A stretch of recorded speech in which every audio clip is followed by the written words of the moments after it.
No gifts. No call. Nothing, for the 5th straight birthday. Then I saw my sister's Instagram story, a bow wrap car and thank you, Mom and Dad. So I cut them off. 2 days later, Mom showed up crying on my porch. I'm Taylor, and I'm 28 years old. This story starts with my birthday last year, but really, it goes back 5 years. 5 years of forgotten birthdays, 5 years of being the daughter who apparently doesn't matter, 5 years of watching my younger sister Haley get everything handed to her on a silver platter while I got the emotional scraps. Let me paint you a picture of my family dynamic. My parents, Linda and Robert Mitchell, are both successful real estate agents in our suburban town. They make good money, drive nice cars, and live in a beautiful 4-bedroom house with a perfectly manicured lawn. Haley, my 24-year-old sister, still lives at home in her childhood bedroom that they renovated into what basically amounts to a studio apartment with its own entrance. Me? I moved out at 18 and have been supporting myself ever since. Haley has always been the golden child. She was the cheerleader, the homecoming princess, the one who could do no wrong. She went to college on my parents' dime, changed her major 4 times, took 6 years to graduate with a degree in communications, and then moved back home because she needed time to figure things out. Meanwhile, I worked 2 jobs through community college, paid for every credit hour myself, and graduated with a degree in accounting at 21. The birthday thing started when I turned 23. That year, my parents forgot my birthday completely. Not a card, not a call, nothing. When I called them the next day, hurt and confused, my mom's response was, "Oh honey, I'm so sorry. We've been so busy with Haley's job interviews." Haley had been job hunting for 3 months at that point, and apparently, helping her required all their mental energy. 24 came and went the same way. 25, 26, same story. Each year, I told myself it was just an oversight, that they were busy, that maybe they'd remember next year. I made excuses for them because the alternative was too painful to accept. But this year, my 28th birthday on October 15th, something was different. I had moved into a new apartment the month before, started a new job at a prestigious accounting firm downtown, and I was actually doing really well for myself. I thought maybe, just maybe, they'd acknowledge this milestone. I even dropped hints during our monthly family dinner in September. My birthday's coming up next month, I mentioned casually while passing the mashed potatoes. That's nice, dear, Mom said, barely looking up from her conversation with Haley about some influencer drama. October 15th arrived on a Tuesday. I woke up early, got ready for work, and checked my phone. Nothing. No missed calls, no text, no Facebook posts. I told myself they'd call later, maybe after work. They didn't. Wednesday came and went. Thursday too. By Friday, I was devastated but not surprised. This was just who they were now, or maybe who they'd always been.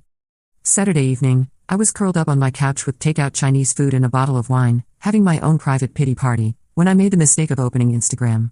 I scrolled past the usual content, friends' dinners, vacation photos, memes, and then I saw it. Haley's story. The first slide was a picture of a brand new white BMW sedan with a giant red bow on top, parked in our parents' driveway. The second slide was Haley jumping up and down next to the car, keys in hand, with a caption surprise. "Thank you, Mom and Dad. Best parents ever," car emoji, heart emoji. I stared at my phone screen, rewatching the story 3 times before it fully sank in. They had bought Haley a car. A brand new BMW. While my birthday had passed unacknowledged for the 5th consecutive year, they had surprised Haley with a car worth probably $40,000 on what appeared to be a random Saturday. I clicked through to Haley's main feed and saw more photos. The car from different angles, Haley posing with our parents, all of them beaming. The timestamp showed these were posted just hours ago. In the comments, friends and family were congratulating Haley and praising our parents for being so generous. Our Aunt Karen had commented, "Linda and Robert, you guys are such amazing parents. Haley is so lucky." The irony was suffocating. I set my phone down and just sat there, wine forgotten, Chinese food getting cold. 5 years of forgotten birthdays crashed over me like a wave. 5 years of feeling invisible, unimportant, unloved. And here was the proof, in high definition, that it wasn't about being busy or forgetful. It was about priorities, and I simply wasn't one. The rage that built up inside me was unlike anything I'd ever felt. It wasn't the hot, explosive kind of anger. It was cold, calculating, and absolute. I was done. Completely done. I picked up my phone and started typing a text message to the family group chat. I wrote and deleted probably 10 different versions before settling on something simple. "Congratulations to Haley on the new car. After 5 years of forgotten birthdays, this Instagram story made your priorities crystal clear. I'm done pretending this is a family that cares about me. Don't contact me again." I hit send and immediately blocked all 3 of them on every platform I could think of. Instagram, Facebook, their phone numbers, email addresses. I even blocked them on Venmo because Haley had requested money from me for gas a few months ago. Then I did something I'd never done before. I protected my peace by going completely no contact. No explanations, no long letters detailing their failures as parents, no attempts to make them understand how much they'd hurt me. Just silence. The relief was immediate. For the first time in years, I felt like I was in control of something. I wasn't going to beg for their attention anymore, wasn't going to hope that this time would be different, wasn't going to accept their scraps of affection when it was convenient for them. Sunday and Monday passed peacefully. I worked, went to the gym, cooked dinner, watched Netflix, and enjoyed the silence. No guilt trips, no drama, no disappointment. It was blissful. Tuesday afternoon, I was working from home when my doorbell rang. I wasn't expecting anyone, so I looked through the peephole and froze. It was my mother, and she looked like hell. Her usually perfect hair was messy, her makeup was smudged, and she was crying. I considered not answering. I really did. But curiosity got the better of me, and honestly, I wanted to hear what excuse she'd come up with this time. I opened the door but didn't invite her in. "What do you want, Linda?" "Taylor, honey, please, we need to talk. You can't just cut us off like this. We're your family." "Family?" I laughed, but there was no humor in it. Family remembers birthdays. Family treats all their children equally. Family doesn't require Instagram stories to remind them their other daughter exists. "You don't understand," she sobbed. "Haley needed that car. Her old one broke down, and she has job interviews and—" "Stop." I held up my hand. "Just stop. Haley needed a car, so you bought her a luxury BMW worth at least $50,000? You couldn't have bought her a reliable used car for $8,000? You couldn't have co-signed a loan? It had to be a brand new luxury car with a bow? We wanted to surprise her. When's my birthday, Linda?" She stared at me blankly. "What? My birthday. When is it?" The silence stretched between us for what felt like an eternity. She opened her mouth, closed it, looked confused, then panicked. "You don't know," I said flatly. "Your own daughter's birthday, and you don't even know when it is. It was October 15th, by the way. 5 days ago. The fifth one you've completely ignored." "Oh, Taylor, I'm so sorry, I've been so busy with work and Haley." There it is again. Haley. Everything is always about Haley. Her job search, her needs, her problems. "Do you know what I do for work, Linda? Do you know where I live? Do you know anything about my life that doesn't involve Haley?" She was crying harder now. "Of course I do. You're an accountant, and you live in that apartment. I'm a senior financial analyst at Morrison & Associates. I got promoted 8 months ago. I moved to a new apartment in September. I've been dating someone for 2 months now. I got a raise that puts me in a higher tax bracket than Haley's ever been in her life. But you wouldn't know any of that because you've never asked. Taylor, please, you're our daughter too." "No, I'm not." "Not really. I'm the daughter you had first, the practice round. Haley is your real daughter, the one you actually care about. And I'm done pretending otherwise." She reached out to grab my arm. "You can't mean that. We love you." "Love?" I stepped back from her reach. "You want to know what love looks like? Love looks like remembering important dates. Love looks like equal treatment. Love looks like phone calls that aren't preceded by 'Can you talk to Haley?' Love looks like caring about my life even when it doesn't directly impact your precious golden child." "We can fix this," she pleaded. "We'll make it up to you. We'll get you a car too. I don't want your guilt gifts, Linda. I don't want your panic purchases. I want you to leave." "Taylor, please," I said, "leave. Now." She stood there for another moment, tears streaming down her face, before finally turning and walking back to her car. I watched her drive away, then closed and locked my door. That night, my phone buzzed with notifications. I had temporarily unblocked them to see if they'd try to contact me, and they did. Texts from my dad, voice messages from Haley, more calls from my mom. All variations of the same theme. I was overreacting, they were sorry, they wanted to talk, family is important, I was breaking their hearts. But the one that really got me was Haley's final text: "You're being selfish and dramatic. Mom and Dad do so much for us. You're just jealous because they helped me out. Grow up." Jealous. She thought I was jealous of her car. She completely missed the point, just like I knew she would. It was never about the car. It was about 5 years of being invisible. 5 years of watching her get everything while I got nothing. 5 years of being the forgotten daughter. I blocked them again, this time for good. The next few weeks were strange but peaceful. I threw myself into work, spent more time with friends who actually remembered my birthday, and started therapy to work through the complicated grief of essentially losing your family by choice. My therapist, Dr. Martinez, helped me understand that what I was experiencing was completely normal. "You've been in a relationship with people who couldn't meet your basic emotional needs," she explained during one session. "Setting boundaries isn't punishment. It's self-preservation." She was right. For the first time in years, I wasn't waiting for disappointment. I wasn't checking my phone hoping for crumbs of attention from people who had made it clear I wasn't a priority. I was free. But freedom came with its own challenges. About 3 weeks after going no contact, I had what Dr. Martinez called a grief wave. I was at Target, of all places, buying laundry detergent when I saw a mother and her 2 adult daughters shopping together. They were laughing about something, the mom had her arms linked with both daughters, and they looked genuinely happy to be together. The longing that hit me was so intense I had to abandon my cart and sit in my car for 20 minutes, crying. That's when the doubts started creeping in. Maybe I was being too harsh. Maybe I should have tried harder to make them understand. Maybe this was all a huge mistake. I called Dr. Martinez for an emergency session that same day. Tell me about the last time you felt genuinely loved by your parents, she said. Not tolerated, not managed, but truly loved and valued. I sat there for 10 minutes trying to think of an answer. 10 minutes of silence in a therapist's office feels like an eternity. Finally, I said, I can't remember a specific moment. And that tells you everything you need to know, she replied gently. You're not grieving the relationship you had with them, Taylor. You're grieving the relationship you wished you had with them. She was absolutely right.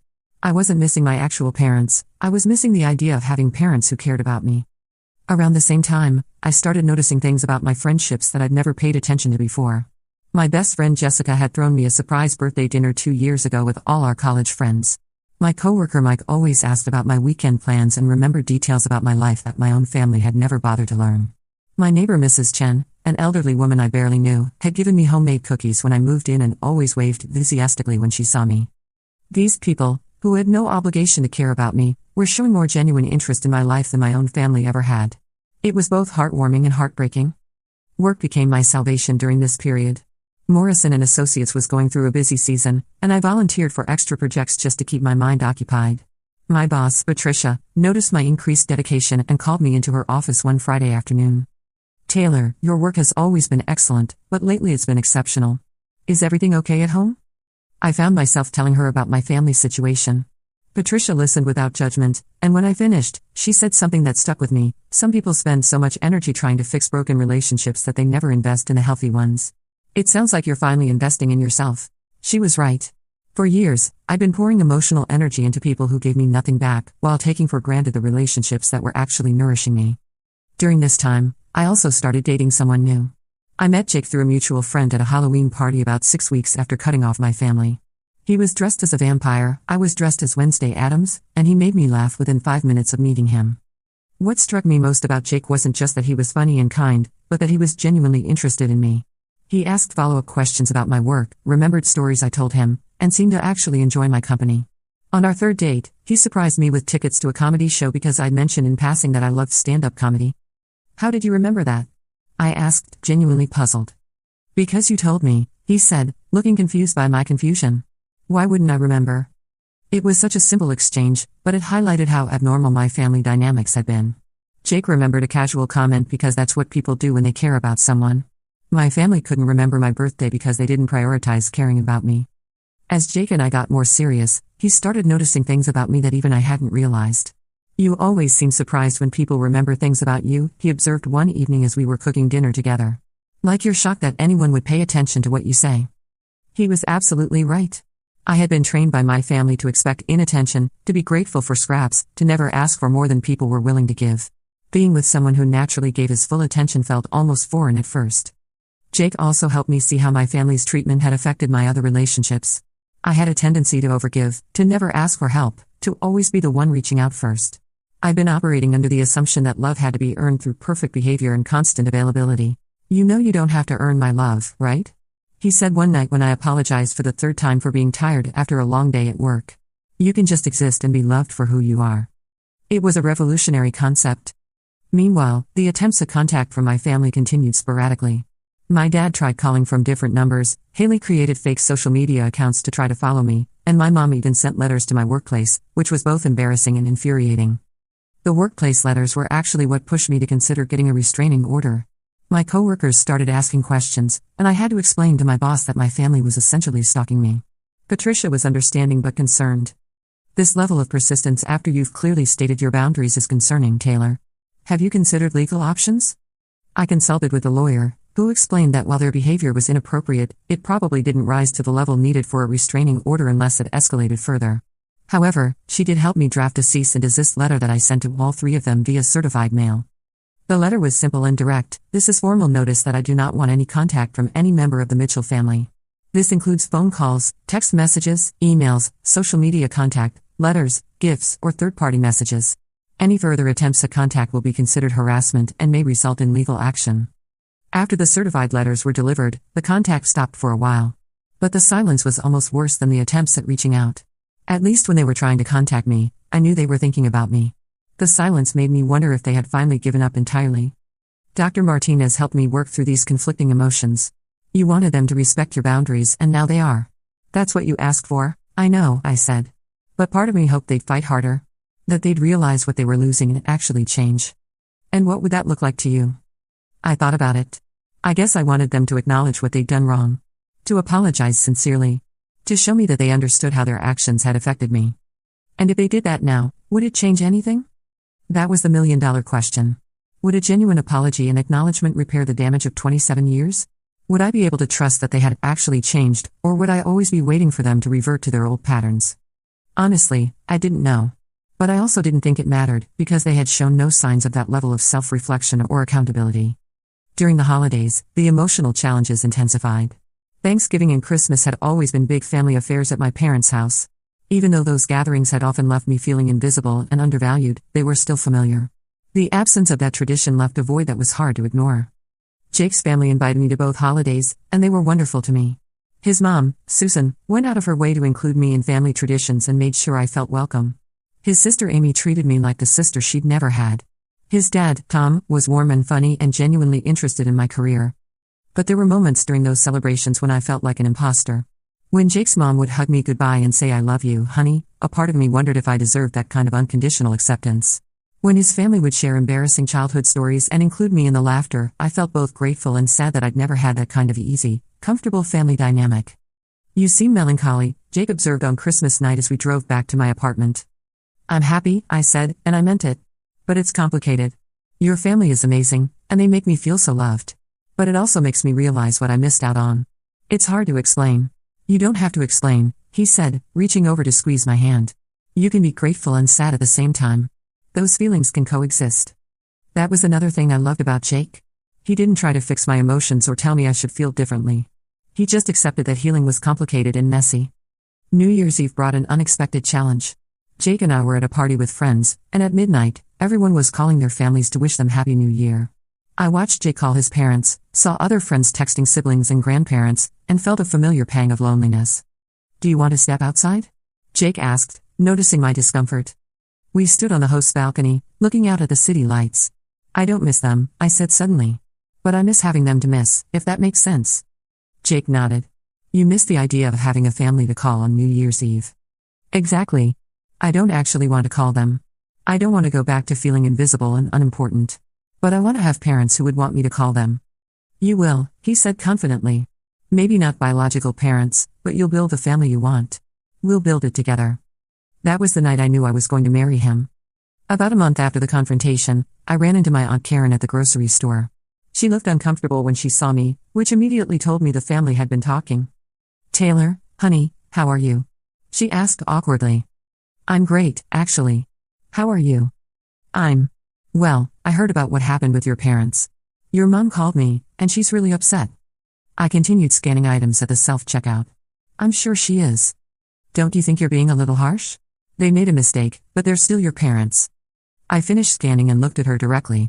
Karen, when's my birthday? She blinked, clearly not expecting the question. I think it's in October?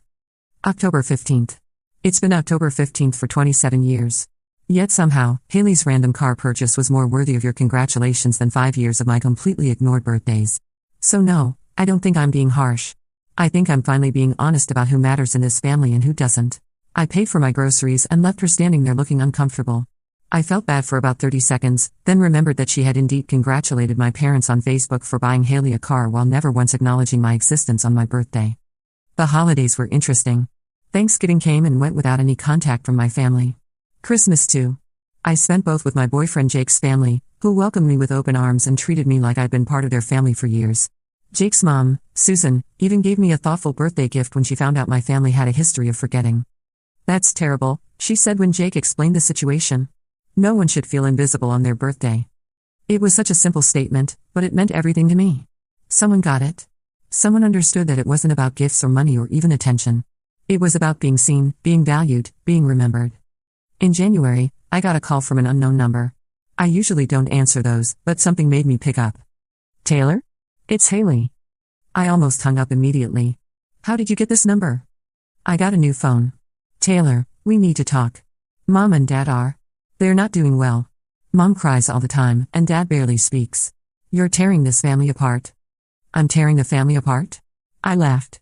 Haley, I removed myself from a family that had already torn me apart. There's a difference. That's not true. We've always been there for you.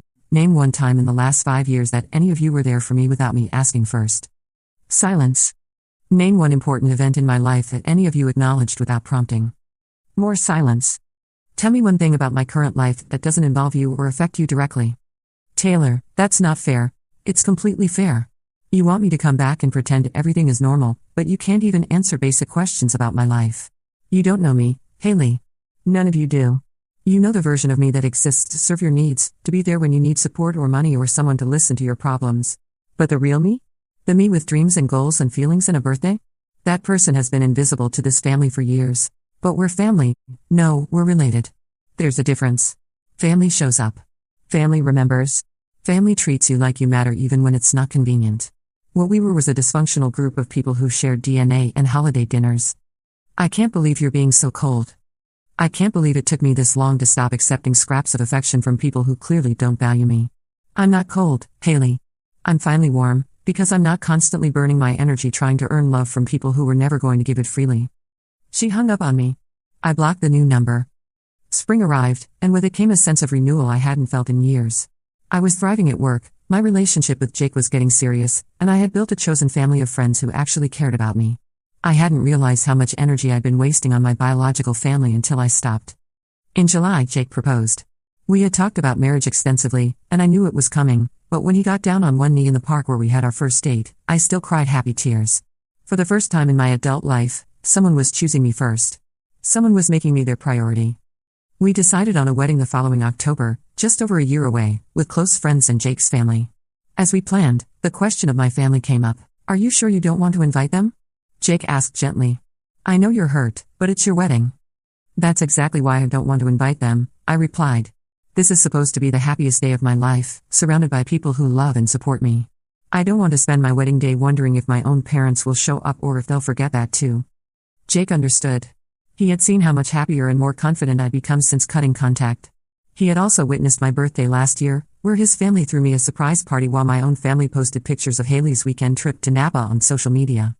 We sent invitations in August. Small, elegant cards to 35 people. Every single person on that list was someone who genuinely cared about me, someone who had been present in my life in meaningful ways.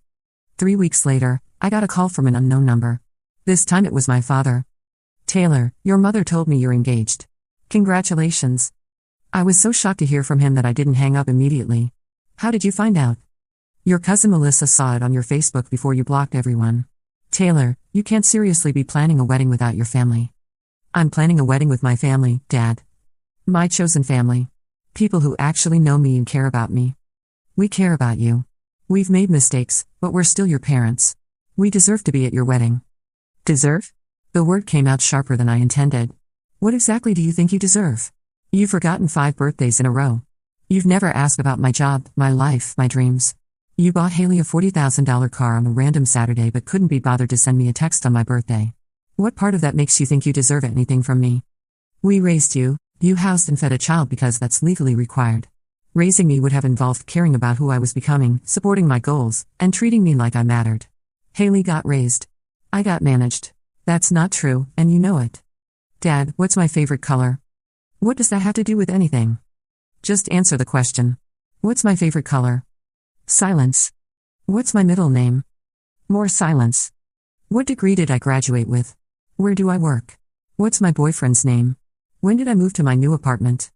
Taylor, this is ridiculous, is it? These are basic facts about your daughter's life, and you don't know any of them. But I bet you know Haley's favorite restaurant, her current Netflix obsession, and exactly how much her car payment would be if she had one. He sighed heavily. We can learn. We can do better. It's too late for that. I needed parents who cared enough to learn these things over the past 27 years. I needed parents who didn't require a dramatic confrontation to realize they'd been neglecting me. I needed parents who loved me enough to remember my birthday without being reminded. We do love you. Maybe. But not enough. Not consistently. Not in ways that actually matter to me. And I'm done accepting love that comes with conditions and exceptions. So that's it? You're never going to speak to us again? I'm going to live my life surrounded by people who choose me every day, not just when it's convenient or when they feel guilty. If you had wanted to be those people, you had 27 years to figure it out. I hung up and blocked yet another number. The wedding was perfect. October 10th, exactly 2 years after I had cut off my family, in a beautiful garden venue. Jake's family treated me like their own daughter, and our friends celebrated us with genuine joy. During his speech, Jake's father said something that stuck with me. When you marry someone, you're not just gaining a spouse, you're gaining a whole new family member. And we couldn't be happier to officially welcome Taylor into ours. I cried, but they were happy tears. For the first time, I felt like I truly belonged somewhere. We honeymooned in Italy for 2 weeks. When we got back, there was a pile of mail waiting for us, including a card addressed to Mr. and Mrs. Jake Morrison. I opened it, expecting another congratulations card from one of our friends. It was from my mother. The card had a picture of a sunset and thinking of you on the front. Inside, she had written, "Dear Taylor and Jake, congratulations on your marriage. We saw the photos on Melissa's Facebook, and you looked beautiful. We wanted to be there to celebrate with you. We love you and we're sorry for everything. We hope someday you'll find it in your heart to forgive us. Love, Mom and Dad." I showed it to Jake and he wrapped his arms around me. "How do you feel?" Sad, I admitted. But not in the way you might think. I'm sad for them, because they missed their daughter's wedding due to their own choices. I'm sad for the relationship we could have had if they had been different people. But I'm not sad for me anymore. I'm exactly where I belong. That was 18 months ago. My 29th birthday came and went last month, celebrated beautifully by my husband and chosen family. No forgotten dates, no disappointments, no checking my phone hoping for acknowledgement from people who had proven they wouldn't give it. I still get cards sometimes, usually around holidays or my birthday. They go straight in the trash, unopened. I've heard through mutual relatives that Haley still lives at home, that she's had 3 different jobs in the past year, and that my parents are considering couples therapy because my absence has apparently put strain on their marriage. I feel no satisfaction in their struggles, but I also feel no obligation to fix them. They made choices, and those choices had consequences. I made choices too, and I'm living with mine happily. Sometimes people ask me if I regret cutting them off, if I think I overreacted, if I miss having parents. The answer is complicated. Do I miss having parents? Absolutely. But I never really had parents in the way that mattered.